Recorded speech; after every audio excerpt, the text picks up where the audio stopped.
Man, good to be sitting down in the chair again, man. Likewise, yeah. All right, bro. Second episode. I guess we shouldn't even do the episodic thing, but like, for me, I feel like this is just significant. So, second episode, Brothers in Tea podcast. Two black men, two therapists, sitting down, just having a conversation, man. I'm curious where we're gonna go this week, but yeah, man. I guess before we do that, just how are you, bro? Like, how is everything? I'm doing, I'm happy to be here. I'm feeling kind of like optimistic and also delirious. I love that, man. Yeah. I love that, bro. How about you? I'm good, man. I'm good. Life is moving fast. So I feel like I'm just trying to like take these moments to slow down, find other moments to slow down. I share in that feeling of delirium, I think, sometimes just because of the pace of life, right? It doesn't seem to stop. You kind of just have to stop it yourself. So it's challenging, but I'm happy to be here with you, bro. Like I said, all the time, and every time I get to see you, bro, I'm happy. So Likewise. yeah. Feeling grateful, bro. Before we get into it, this tea, we got another tea this week. Give me the ritual, bro, because you told me the ritual before off camera. Give the people the ritual. What is this tea and what's it about? So this is a special one. Honestly, it's a staple. So I don't know if any other tea is going to carry this much weight. Okay. I guess I have to explore more. But sure. It's the constant comment, and specifically the decaffeinated version. Okay. Because like I'm not really big into the caffeination thing. Sure. I like to be tired when I'm tired. Yeah. And yeah, I think that there's something about the smell of it. So. Especially when I was working in a counseling center, I actually bought too many of them. So I thought I was buying like 90 bags and I bought like 600 bags. Oh, damn. Yeah, so I had to kind of get through them, and I gave some away, that kind of thing. But yeah, like when I knew I was about to meet with a client, I would sort of rip open the bag and I would smell inside, and it would just, I don't know, calm my nerves, or just center me, ground me. There's like an orange sort of tinge to it that I really like and enjoy. And I suspect that I had this tea when I was younger. There's something about it that feels nostalgic. And so yeah, it's a staple. And I have this like tea set with like all these different kind of like collections of tea. But this one is like kind of an ugly duckling. It looks like nothing like the other bags. Sure. It's by Bigelow, which is like, just a sort of popular brand. Sure. But yeah, constant comment. Okay, constant comment. Okay, man. I like it. It does taste good. I'm not even gonna lie to you. So I appreciate you. Hope it carries us through the conversation. You're not doing the decaf. I mean, you're doing the decaf, which I am a caffeine fiend. So I'm just gonna lean in here, use the energy that comes from within to get through this conversation. Yeah. But well, if you're falling asleep, I'm gonna blame it on what we're talking about. I got you, bro. I just want to say thank you for joining us from the very beginning of this journey. We're super excited to have you. And if you could, the one simple free thing that you could do to continue to support our channel more than watching our content is liking and subscribing our videos so we can continue to just do what we're doing, building more content. So please like and subscribe. Let's get back to the video. Well, you had said you wanted to talk about a specific thing this week. And I'm just gonna let you kind of introduce it, bro. And I'm gonna riff where you go. So where are we going this week, man? Yeah, okay. So I'll say what it is, and then I'm gonna have a long-winded thing that I hope relates to it. Okay. And then we can just go from whatever sparks your interest. But I'm really interested on the idea of like betrayal and the desire to matter. Yeah. So there have been like a lot of themes that sort of have come up in pop culture, in life, what I've seen and observed that really brings that about in a way that kind of like leaves a lack of resolution, a desire for retribution. You know, it's kind of one of the elements of like a hero's journey that oftentimes you'd see like in a movie and that kind of thing. So it brings me back to one of my favorite books, which is The Count of Monte Cristo. Epic. Yeah, it's an epic book written by Alexander Dumas. So for those who don't know, Alexander Dumas also did like The Three Musketeers and that kind of thing. Yeah. One of my favorites. I love that movie as a kid. I think like Disney did it or something. I think we might have had it on VHS. Yeah, that's what I had it on. Right. Yeah. Isn't that wild? Well, what's even cooler to me is that, well, let me tell you the story and then I'll tell you what's cool about it. I mean, first of all, like The Count of Monte Cristo is like 1,400 pages, and it's about a guy who is really honest, and then he's betrayed by his friends, and then he kind of goes on a cycle of revenge. And I'm really simplifying those 1,400 pages. Sure. But there was something about his belief in God, his belief in society, his desire to be a part of things, and honestly, his trajectory to actually make an impact. And then the skepticism and the cynicism that he got after he was betrayed by people he cared about, by people he trusted. And he couldn't even fathom that they would do that in the first place. And so sort of in his journey for revenge, there was a recreation that he was doing. You know, he became someone else in order to accomplish something that was extraordinary, but also directed from that anger and that rejection that he had, right? So what's interesting about this is it was written by Alexander Dumas, who's actually a quarter Haitian. Yeah, so... Just like you, bro. I mean, exactly. Yeah, he's got that Haitian in him. Right. Yeah. Yeah, and so his dad was half Haitian, and he was born in Haiti, and actually lived in France, and was like this general. And he was actually like leading thousands and thousands of troops for France, and eventually was betrayed by his own people, by France, and he had all these journeys. And so like on top of that, he knew like Napoleon, and like denied Napoleon cannons. So like this mixed dude like just denied Napoleon cannons, like during, you know, one of the exercises he was trying to do. And he was betrayed, like going back to that. So you have this piece of literature that has inspired so many stories. I mean, you could say Batman, I mean, the list goes on. Yeah.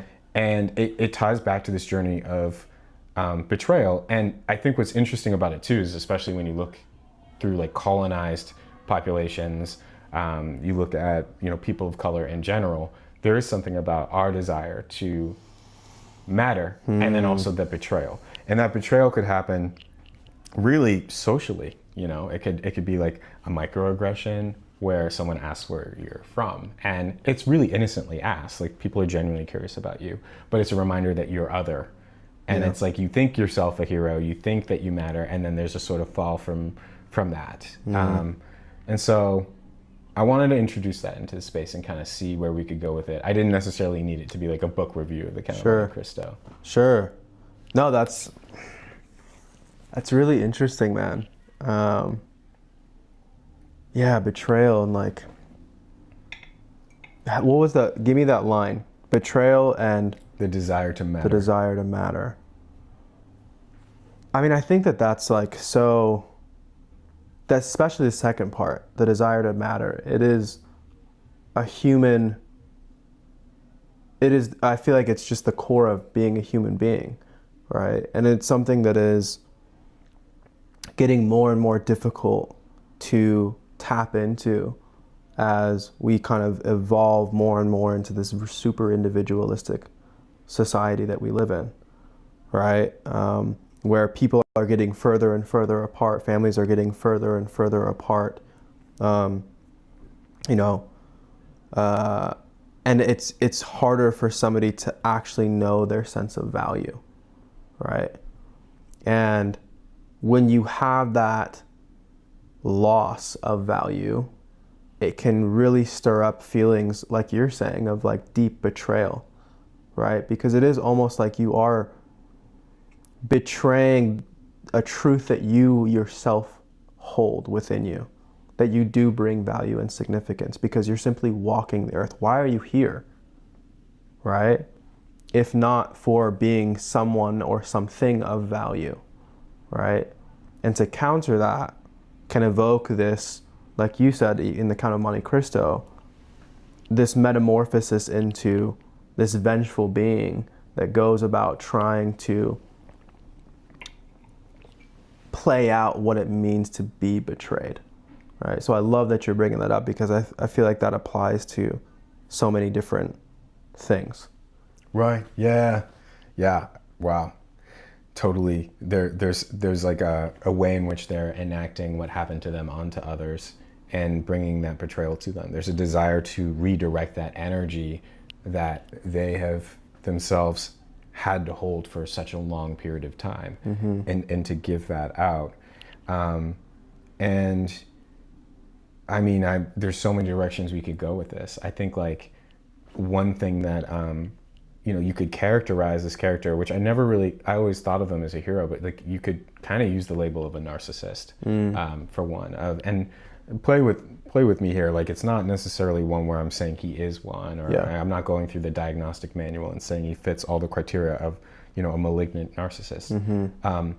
But there's something about, in our own wound, in our sort of fractured self, from a legitimate, justifiable reason to be upset, that we then become, there's actually a quote in the movie, and I hope I do it justice, and this is I think it was one that came out in the 90s or early 2000s, and it says, "Never commit the crime for which the sentence is served." Never commit the crime for which the sentence is served. So he was unjustly sentenced to a crime, and this priest was saying to him, don't commit the crime for which you're already serving the sentence, because then you become what you're serving the sentence for. Oh, no, that's good. No, that's really good. Can I just jump in? Please. Yeah. Because I feel like that really hits on something. So I think one of the things that I've really been struggling with is how there's this, sorry, I'm going to try to break this down the best that I can. One of the things that I often always saw as a clinician when I was working in community mental health, and it applies beyond community mental health, but I think I would say community mental health just because I was working with families in particular, was working with children that would come in and they would be super wounded by not being nourished from their parents, right? And so what does that mean very specifically? It means that like their parents would speak down to them, right? Like they would give them less value. They would take away their sense of value by the things and the actions that they would do untoward, like onto their child, right? And over time, you would get these broken and fragmented kids that would come in for therapy, and their parents would be like, hey, like I need my child to stop doing drugs, or stop getting, stop going to the streets, or, just not being focused in school or doing the things that they should be doing. But what the parents didn't often realize was part of the source of their child's issues was the way that they were malnourished by the parents themselves. Right? And like that can be a really hard thing to hear as a parent, that you do have a deep sense of responsibility in terms of nourishing your children with the love and support and validation that they need, that they are valuable, right? But when you don't do that, what is left for your child to do than to turn into the thing that you are saying that they are, right? And that's what I'm getting from that quote is like, right? You were sentenced. Oftentimes children are sentenced to become something that they don't want to be, right? That they're not born to be. But oftentimes because of the way that they were malnourished, right? They become the very thing that their parents don't want them to, right? And they take up the sentence. I'll be the bad kid, right? I'll be the villain, right? And let me play that out and show you, because all I've been spoken to, or all that's been spoken to me, has been that role. That's all you see me as. So that, for me. Yeah, no, that is spot on, and I love that. And the word that's ringing, in my head when you say that is betrayal. And it's subtle and it's sinister because, I'm sure that parent, when they look in the mirror, they're like, I'm just trying to do the best I can for my kid. Absolutely. That they're in betraying, if we're gonna use that label, there really isn't that malintent of trying to make their lives look miserable. But that is the sentence that their child is serving, and that child then is left with determining, what do they do with that energy, what do they do with that fractured self, because there is a desire to matter, there is a desire to become something different, and it leaves this really difficult and challenging cycle of shame. I think when under that betrayal is shame, and it's look, I don't know what to do with this shame. And I would like to think, honestly, that these parents are, in sentencing their child to something, trying to prevent them from having the shame that they have. Yes. And it becomes sort of paradoxical and ironic and hypocritical in these weird, subversive ways, because in trying to avoid this shame, they create the shame that they have. Absolutely. The sentence is served, and then in that sentence they commit the crime. Yeah. For something that they didn't do, and then they become that person. Yeah. No, absolutely, man. That I think that even rings true for me personally. I think about how, again, I've talked about being adopted, but I didn't have my biological father in my life until I was 30, right? So just last year. And up until that time, I've always had this very deep core belief that nobody would be there for me, which I've explored with you before, but that I was beyond love, right? And really beyond support, right? And I think in a lot of ways it's because of that absence of him, right? And even the way that I talk about my experience sometimes, the way that I reference myself, I'll call myself the bastard child, right? Because for me, in a way, that's been written onto me, right? From his absence. And I become this fractured part of myself because I didn't have that sense of nourishment, right? And again, we can get into the whole there's X, Y, and Z reasons of why he wasn't there, but what is written is written. Right. Right. What you experience when you experienced it, without the ability to have that context, right, to be able to soothe yourself with an understanding of the world. Your brain wasn't even fully developed by that point. Right. Yeah. Right. And so I just carry it. You know what I mean? And it would impact all of my relationships. Even to this day, it impacts my relationships, even having the psychology degree that I do. Right? And so I think that what is really interesting, and just to even about going back to the Count of Monte Cristo, is to see how deep those trauma wounds play, how deep they go and how much we play those things out over time. Right? I think oftentimes the way that we perceive trauma, even as therapists, we don't have a formulation for how deeply rooted things can actually be and how long things can actually play out. I think sometimes we work from this model of, and I don't want this to get too off track of what we're talking about, but we work from this model of certain things can be cured or healed, right? And that's not necessarily true, especially for the ones that originate when we're young. Those things last for a really long time, and even if you go about doing the work, it doesn't mean that those things won't arise again. And especially when it comes to betrayal and sense of value, that's something you're going to battle with for your entire life. So. Yeah. Yeah, I mean, there's a lot to be said about that. And, you know, when you hear people talking about like coping skills and like mindfulness and breathing, they're really great ways to help regulate yourself. And, you know, it can be useful to have those tools. And we do live in a world that like sort of like people in our industry like to say pathologize, and they, you know, you have a headache, take an Advil, versus like maybe you just didn't drink enough water, you know?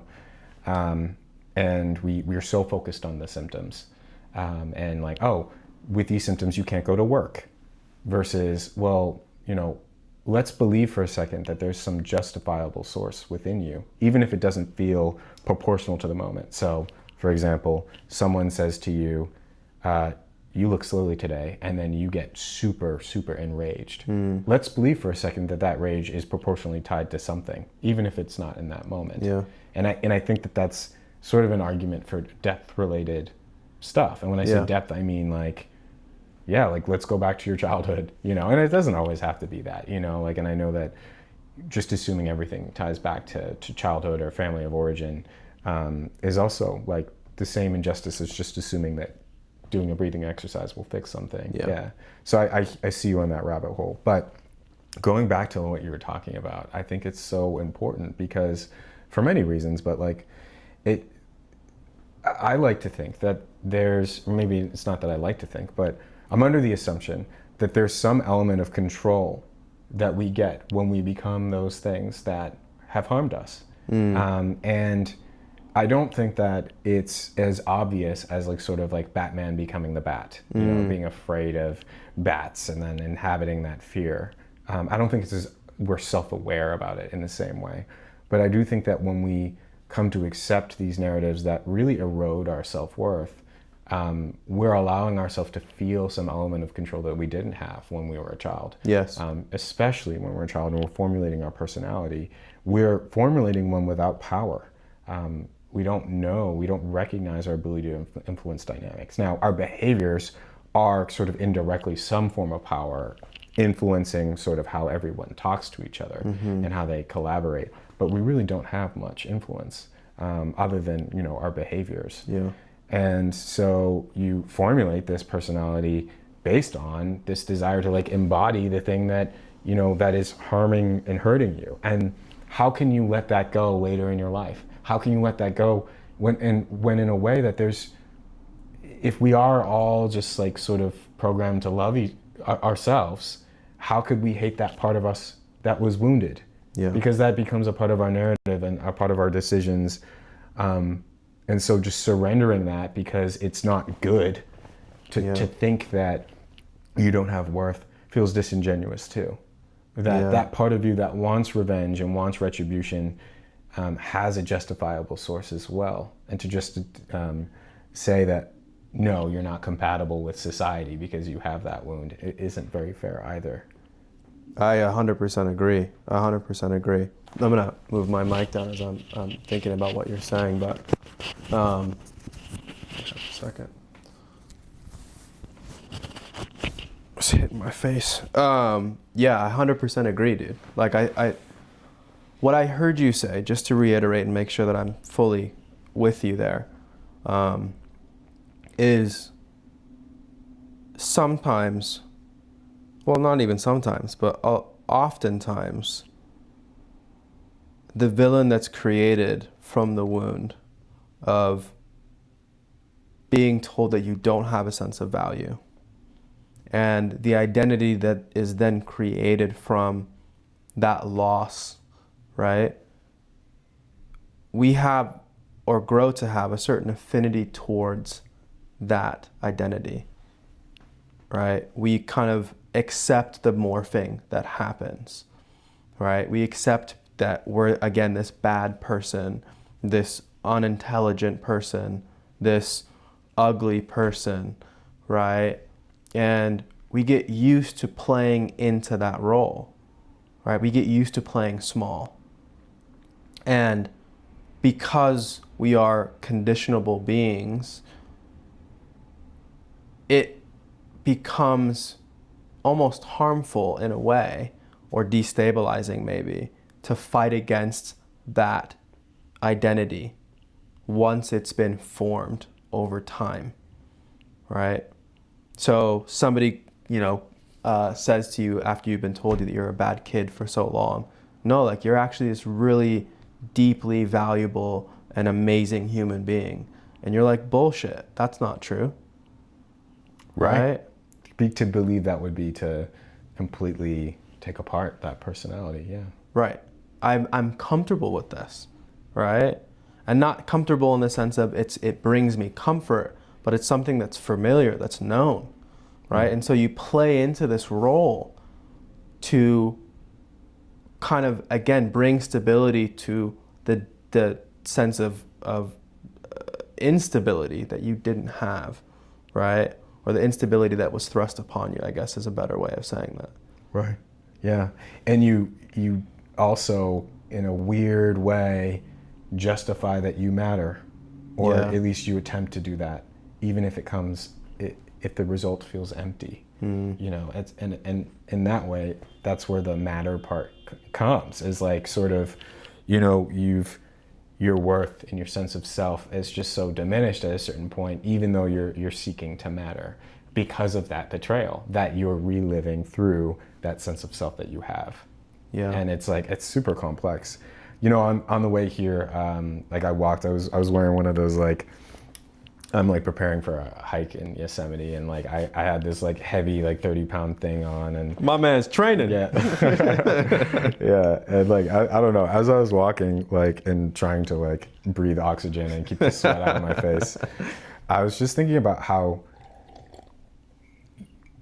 these mechanisms that, happen, or these ways in which we just adapt, is just so incredible. And to simply just go and be like, well, I'm going to pull the rug from under you is, I think there's an unfair way to look at it, because they're really quite effective at helping us survive and make sense of the world, and so I thought, especially the people who've never done therapy before, what brings them into therapy in the first place? When they have these justifiable sort of origins for what creates whatever it is they're challenged with. And I don't know, I came to a conclusion that's really general, but that people come when the suffering that they're avoiding in, whatever way, the suffering that they're avoiding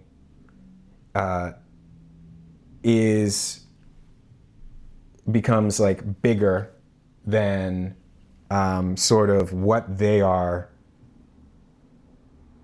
day-to-day is. Yes, the current struggle. Yeah, the current struggle. When the current struggle becomes bigger than the suffering that they're trying to avoid, is when they're like, oh, okay. So I'm sure that there's a metaphor here waiting to be uncovered that I just haven't found. But people don't like to go back and look at that stuff for a reason. So I'm going to stop there, because I feel like I've heard you talk about I think about what you said before at a dad's, at a nonprofit ceremony, where you talked about how we want to the very thing we want to avoid and I was wondering if you could kind of Yeah, I mean, I think that it's just it's. I think that it's difficult because it's. I'm trying to think of back to what you were what I was saying at the dad's ceremony, and so that's blocking my current thoughts. The irony of how sometimes we have to face the things that we want to avoid in order to heal. That we are programmed in a way to avoid pain. Yes, absolutely, absolutely. Well, I mean, that's the 3 truths of life, right? Which is what I was talking about at the dad's ceremony, where it's there are these 3 truths, and the first truth is that there is always going to be some sort of pain in life, right? Some sort of physical, emotional, spiritual pain, right? The second one is that there will always be the unknown, right? I never know what's going to happen next. I didn't even know what's going to happen in this conversation, where we were going to go. And yet, we have to step into the unknown at some point. And then the third is the constant work that we do to address the first 2, right? And I think sometimes the way that we one of the things that we forget is that humans are survivalistic. Again, we bend the knee to self-survival, self-preservation. And that is important in terms of remembering that that applies to moments in time, right? So what does that mean? It means that, like, for this kind of conversation that we're having, if a child is raised in an environment where they're constantly being preached at in a negative connotation, right? Verbally put down, abused, physically, sexually, it could be any type of abuse there, neglected, because that's also a huge one, right? The child has to find some way to survive that, right? And oftentimes for children, it's easier to accept that they themselves are the problem than the parent, right? Because the parent is, whether they're bad or good, is the child's way to survive, because the child is not able to provide for themselves. And so they turn themselves into this negative, bad thing. They become the aberration, right? And from there, it's, okay, once I become this thing, I need to survive again. I'm sedimented in this person that I will become, this bad person. I need to then survive. Well, I can't survive if I take that identity that has now been thrust upon me away. I need to survive, right? So you can't shed that, like you're saying. It becomes destructive to even try to shake that off. I think one of the things that I often come across is people have a real hard time, and myself included, with redemption, right? Which is a whole other conversation, but I would just say this, like, one of the hardest things for people to believe in is that they themselves can be redeemed, right? Again, because we buy so much into the idea that we are bad if we've been told that we are bad, or we buy into the idea that we're damaged if we've been told that we've been damaged, or we buy into the reality that we're not lovable if we've been told that we're not lovable, right? And so that becomes attached to us. And so I just hear what you're saying there of like, again, we can't unmesh ourselves from that. Yeah, beautiful. I love that.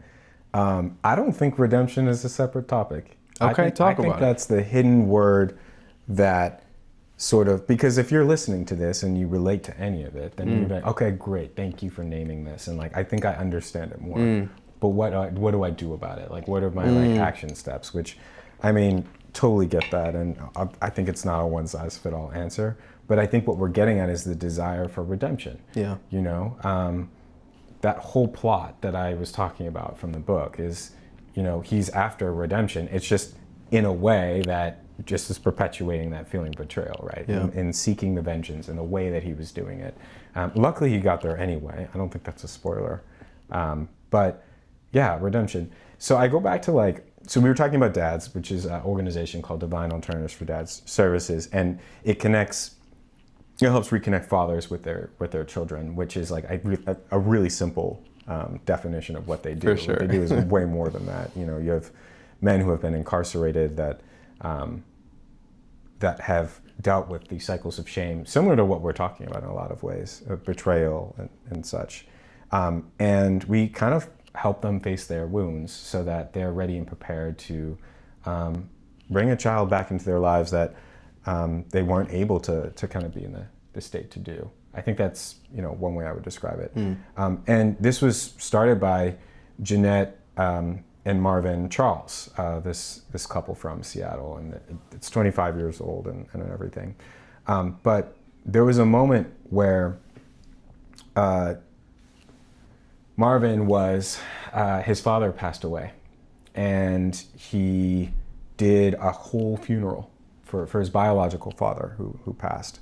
And his father was in the military. He had like a special military arrangement for his father when soldiers were shooting, you know, in the air, and there was like a flag and everything. It was beautiful. And Marvin was dressed, you know, to a T, you know, like making sure to like represent it well. And I don't know what I was going through, but like I was upset about something. And, you know, Marvin has gone through the foster care system himself, and, you know, his dad wasn't really in his life. And there was a part of me that wondered, well, why did you do this for your dad? And I said that. I was like, your dad didn't deserve that. And I don't know why I said that. And he didn't say anything about it. It was more to me being like, wow, Marvin, like, I can't believe you did, like, that's so nice of you to do. And then I thought about it, and I realized that if his dad can't get a funeral, then how does Marvin get like a proper funeral as well, with all the things that he has done? Because he has had a past of, you know, addiction and other things that I don't need to name here, but and there's something about that allowed me to be like, oh wait, like, I really regret saying that. And I went to Marvin after and I was like, I apologize, because I don't really think I understood what was transpiring here.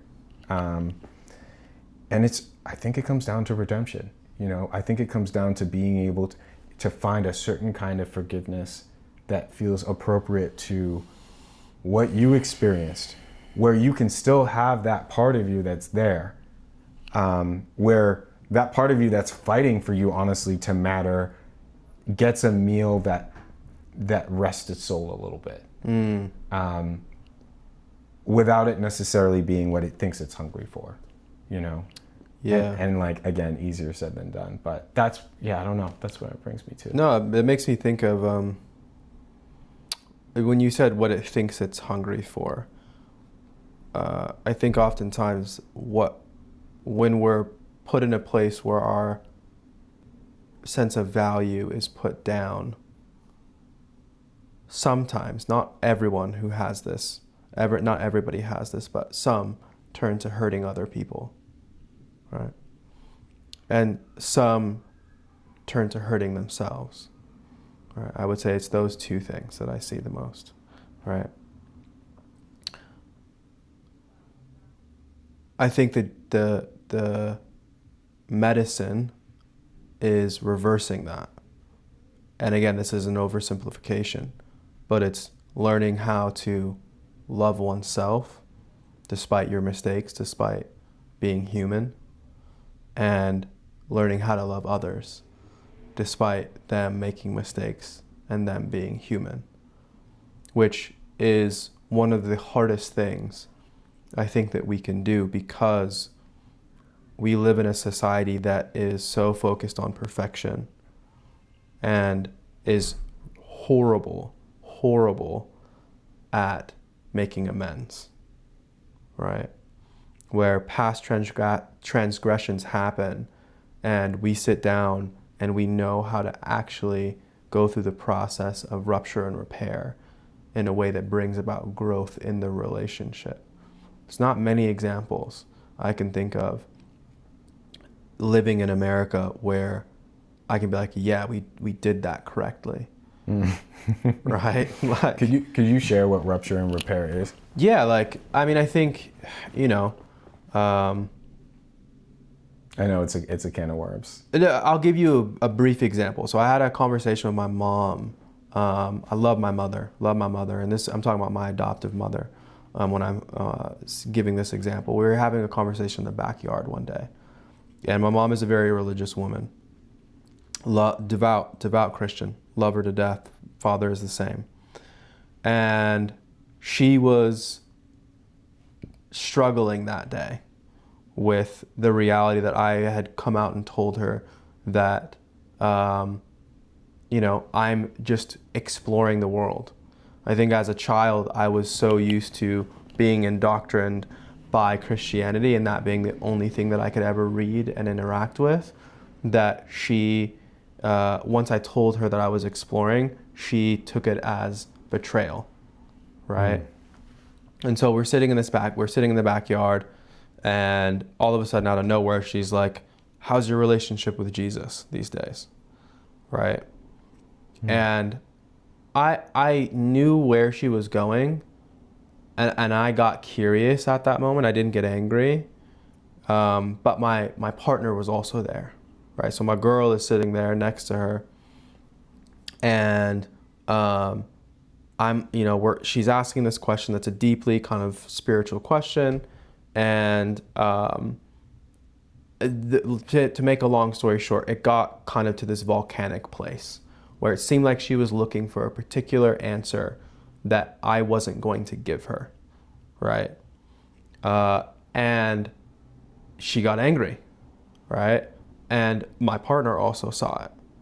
And I'm okay if you attack me per se, but I don't like it if you attack my loved ones. My mother's included within that, but my mother can attack my partner. And she wasn't necessarily, but in this situation, there was a sense of vulnerability, right, that she was privy to that I didn't want her to have to go through.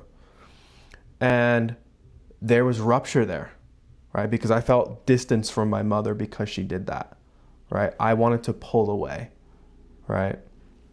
And a couple days go by, and my partner and I are kind of processing it, and we're kind of working through it in our own way and understanding where my mom's coming from, and but still also like holding on to the fact that like that hurt us, right?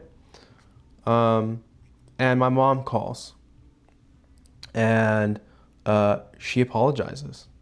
She owned up to the fact that for her, she was in a place where she was just kind of, there was pain going on. She's somebody that lives with chronic pain, and so it was sometimes really hard for her to like just think clearly. She needs something to kind of hone in on to like deal with the pain. And that was what I was the target that day, right? And she was deeply sorry for targeting me in that way, and also for causing pain to my partner. And I could sense the sincerity in her voice, the accountability and the responsibility that she took to say that to me, right? And I said to her, like, that's not okay.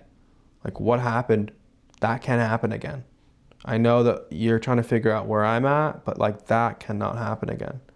And so it was this really beautiful moment where there was a rupture, right? She was imperfect, but she came to the table and she was willing to repair and take onus for what happened. And it allowed us to actually find a sense of deepness to our relationship, because that was the first time in a long time where, not that my mom wounds me really at all. I'm very blessed and grateful for that because we have a great relationship, but that one hurt because she doesn't usually wound me, right? But she took responsibility and grew from it. So that's what I mean when I say rupture and repair. And I think it's just really hard for us sometimes to develop that with ourselves and with other people, right? To love somebody and to also grow to love somebody else, it means that we have to be able to peer into the depths of ourselves and other people and see that sometimes, that even the times, especially the times that we're betrayed, it is a product of human imperfection, right? And that's not to say that betrayal doesn't hurt and it's not significant, because it absolutely is. Even for me, what happened when I was young, not having my parents there, right? And particularly my biological father, that like hurt. It hurts. To this day, it hurts. I have a lot of feelings about it, right? But it also doesn't necessarily negate the fact that he's a human being having a human experience, and he had me at a super young age, and I don't know what's happened in the timeline because I haven't been told yet, right? We haven't had that conversation. So in some way, can I hold and be open to that conversation, right? And go about the process of trying to figure out what that rupture and repair is, right? And also, can I hold myself in a place of going on the quest to counter that identity that's been thrust upon me of being this bastard child that's beyond love and care, and try to develop a loving relationship with myself and also a loving relationship with people around me, right? How can I develop and nourish relationships and show people who I am and give them an opportunity to love me, right? So that's where my thought goes. Yeah, definitely. Wow, there's a lot of content there. Yeah, it was long-winded, sorry. No, I mean, important. And I think that it comes down to like many things, but like the two things that come up for me is the interruption that that can happen coming from good or bad sources, you know, like losing a job or just being burnt out, or a divorce, or whatever. It could be a marriage, honestly. Good, positive, neutral interruptions that happen that kind of force us to look at how we've done things. And I think in all of these interruptions are these opportunities for a choice. of like, how do we want to make sense out of this? Do we want to use the same narrative that we used before? Is that working for us? And in these little choices, it gives us the opportunity to kind of build on something that is a little bit different, but still familiar, that still incorporates all of these things, but allows us to sort of like grow into something else. And I do think it happens over time. And I think that the rupture and repair piece that you did a great job of kind of going into is kind of what helps us make sense and see those choices play out in real time. It's sort of like you do the work and you do the homework, but then you submit it to the teacher and then it gets graded. If you're just doing the homework, then yeah, like you can think through things and you can like kind of improve and all those things. But like even in therapy, there's stuff that we're doing together, and yeah, sure, sometimes there's a rupture and repair between the therapist and the client. But it's really when the client kind of goes to their partner and then they have those interruptions again, that they can make that choice of like, oh, I'm going to try something else. Yeah. And in doing that, you're submitting the assignment and you're allowing for something that is different, that is building on a narrative, because then you start to believe. And I think that is the matter of faith that's very different. It's one thing to say to someone, you're going to come in here and you're going to investigate your life and you're going to decide that you want something different. And they might believe you, but it is a matter of faith that's large. Yeah. But it's another thing for someone to just slowly start to believe something and slowly build in that faith and have some of that return to them in real time and in how they make that leap of faith with other people. Yeah. They're like, you know what, I'm going to try something different. I know what that narrative's telling me is that you're all going to betray me, but I'm going to choose to trust you or you five and see what happens. Yeah. And for some people, they might do exactly what you thought they did, but because you know that it can be possible for something different, it doesn't hurt you like it would have before. Yeah. Yeah, no, that's huge. It's because we're both movie nerds, I think about Neo and the Matrix and the jump, right? Right. And how having the will to jump in the first place is a really vulnerable thing to do, right? Because once we've formulated an identity that is sedimented in us being this creature, this villain, this thing, again, there is a sense of comfort to that. And stepping outside of that to become something else, again, it is this hollowing out process that takes both introspection, but it also takes an external evidence, right, in some way. Meaning that, like you're kind of saying there, like there is a development of relationships, a formulation of community that can validate that there is a change or a shift, whether it be within a relationship with a loved one or a family member or a friend, even at work or whatever it might be. Is there a way to perceive, to gather evidence that you are in fact different, right, than you have been perceived before? Yeah, you can matter in a different way. Yeah. You can matter in a different way, right? I think sometimes people don't even know that they can, again, go beyond what they have been for so long. So many times I have kids or even adults come in and they're like, man, I have been told X, Y, and Z about myself, that I will never amount to anything, or that I'm helpless and I can't do anything. And they believe it, right? They believe it until like this, to this very deep place that again goes back to like what we were talking about earlier, where it's like they can't pull themselves from that because there is a sense of familiarity with it so much that they can't go into the unknown, that second truth of life. And so how do you, I guess, let me ask you a question. How do you create capacity, right, to like step out into the unknown and to test theory and be okay with getting hurt, right? Because there is a reality that at some point you will get hurt, right? Yeah. Yeah, I mean, that is a big question, you know. I think there's many different answers to it too. Some really they reach their lowest point and they say enough.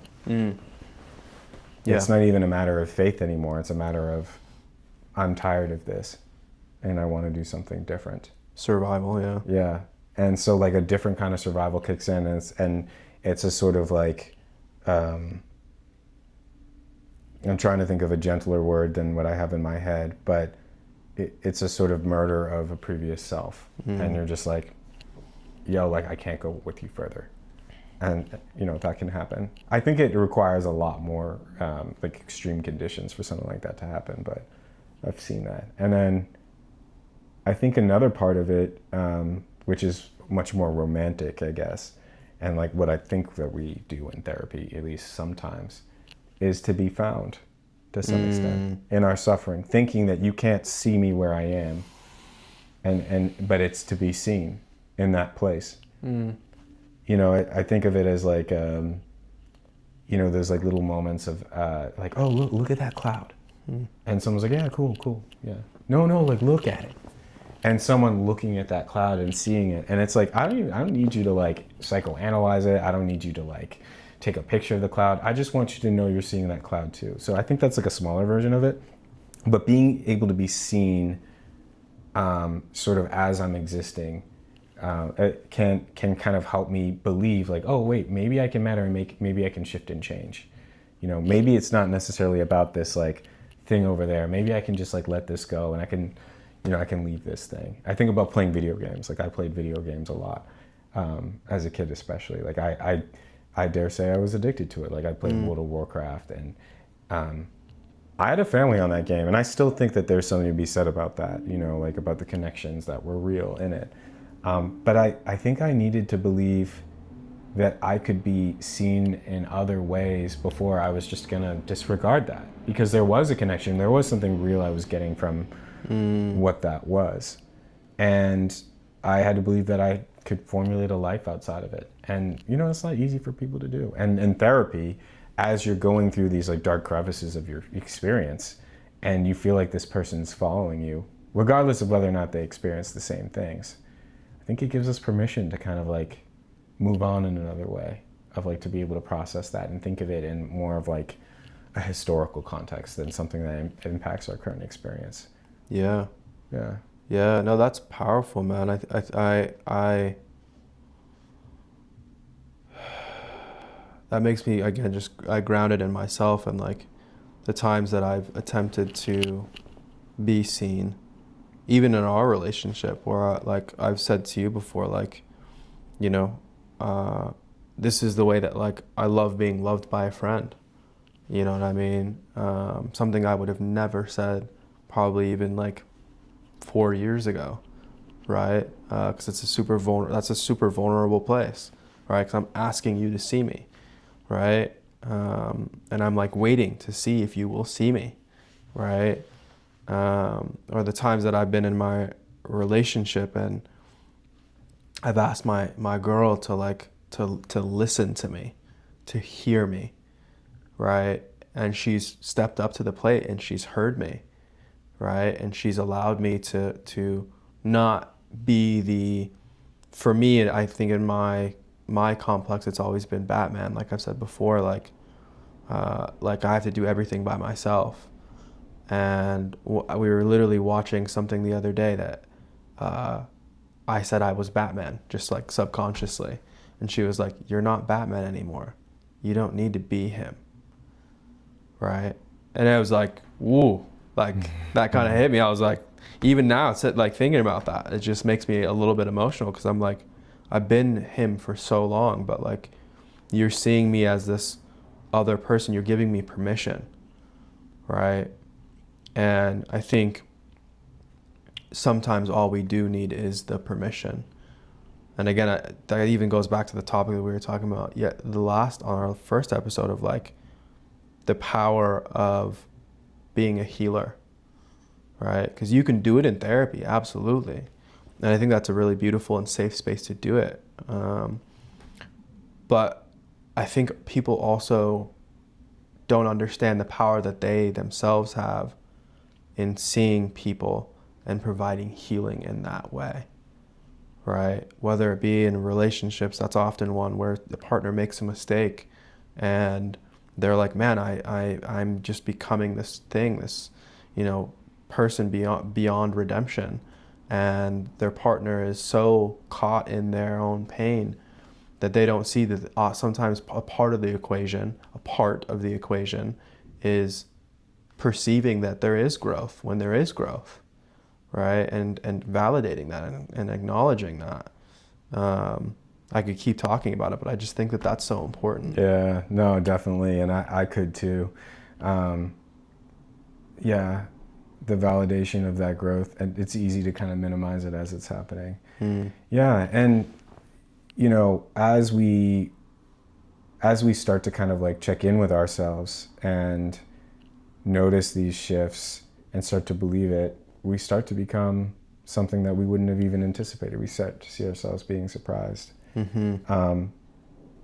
Yeah, and one of the things I love about the name of your practice is like, or I guess not one of, what I love about the name of your practice, it's called Co-Creative. And I remember checking with you, like when I was like starting my therapy journey, I was like, how could I come in there thinking that I'm gonna go be in there and I'm gonna fix them? And now I know what I would say, and I remember something to the effect of what you said, and it's in your name. It's co-created, it's created together. And there's nothing I enjoy more than using the client's words to heal them. Yeah. And in reality, like, sure, like I can show you the door, but it's a door that you showed me first. Yeah. You know, and being able to do that with, you know, in the work as a healer is so amazing, because like in reality, we all have the capacity to heal. Yeah. Like you're saying. And I'm using, you know, in the healing process, I'm using the client's capacity to heal, to do that. It's not just coming from me. I'm not like, I don't have this book that has everything figured out. Now, I do have supervisors that understand certain dynamics, and those nuggets tend to be very helpful, but that's not what allows therapy to be what it is or to be helpful. The client's ability to heal themselves is exactly like one of the biggest elements of that. Yeah. So, yeah, I really appreciate what you said there. Yeah, man. Thank you, man. Appreciate you, dude. Like, yeah, I think that, like, again, we could talk about this topic for a long time, but I think it's something that I myself just have a lot of grief with. I think, and when I say grief, in the context of not a loss of a person, but grief as this process that just happens over time as we really wrestle with the reality of our impermanence, right? That one day we will die. We all will not, you know, cease. We will cease to exist.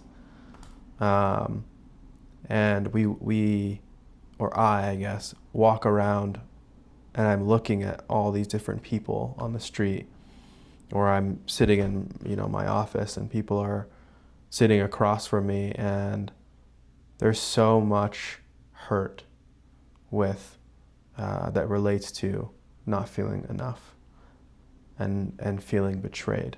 In some way, we can all relate to that feeling, right? And I think I just grieve, again, just as a society, we don't grasp how powerful we truly are. Humans are so good at knowing the harm that we can create or the harm that has been done to us, but we are very hesitant to grapple with the reality of healing that we can bring about. Yeah. Yeah. It's so fascinating to me that this book was written, The Count of Monte Cristo, was written in a time that's seemingly so different from our own, and yet comes from exactly what you're saying, you know, like in that betrayal, in that loss, it's something that we all can kind of understand, not just now, but in the time and space of, you know, humanity. Yeah. I mean, this book was like basically an HBO series. He was writing it chapter by chapter, and it was releasing, and people were starving to see it. And it's not just a story of like that originates from this like you know, black man that became a general and was betrayed. Then it becomes sort of a story that can be relatable everywhere.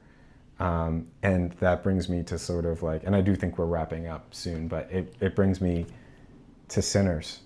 And I think, yeah. And I think that could be a whole episode. But if you've seen it, I do think that Sinners does tap into this desire to connect back to our roots, and in that betrayal,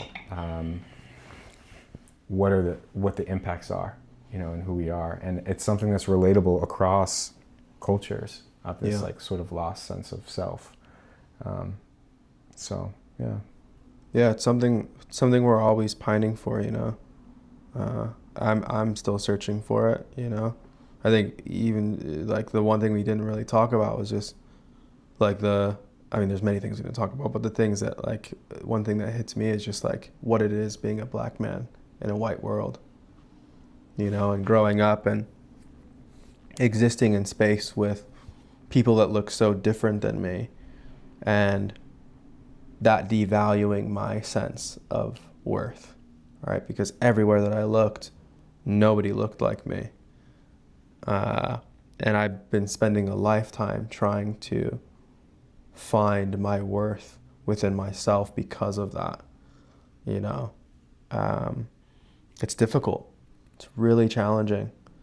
And again, it just goes back to the reality of, if people knew how significant every single aspect of their identity is, and if we truly valued other people's identities, man, the world would be a different place. Yeah, I agree. And we have the capacity. We do. Yeah. We do.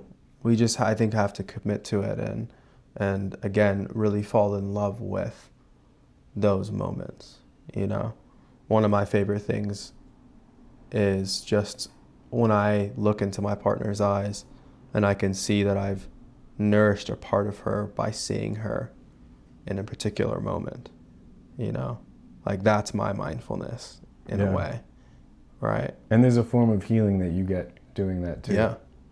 Like I get healing in this work. Yes. And that's a part of a co-created thing, Yes. like therapist and client. The therapist, if they're open to it, receives healing too. Yeah. I mean, I do this work so there's not another me created, right? Like, because there was a moment in my life, there's been moments in my life where I was the kid without value, and I don't want to create that kid again. And so I will do everything in my power to be co-creative and to work with people to help them see their own value. So, man, I absolutely agree, bro. Right. Which goes back to your original point, actually, about doing the opposite. So in Betrayal, instead of like doing, like committing revenge or something like that, it's sort of helping others can kind of help us find ourselves. Yeah. And that has its own kind of redemption, I think. Yeah. Yeah. Absolutely, man. We'll end with this. Co-created. Why did I name my company that? Yeah. Why do I think that that's so powerful, man? Because in trauma, everything that happens in trauma happens within relationship. It's co-created, right? Everything that happens with healing in some way, shape, or form is co-created. It happens in a relationship, right? So hurt and healing are co-created things. And so I think, again, this whole conversation has just been grounded in realizing that, right? We are both damned and saved by what is co-created for us in our lives. Yeah, let's end on that. I love that. All right, bro. Appreciate you, man. Likewise. All right, bro. Peace. Man, that was good. Yeah. That was solid, bro. Yeah, nice. That was solid. I agree, right?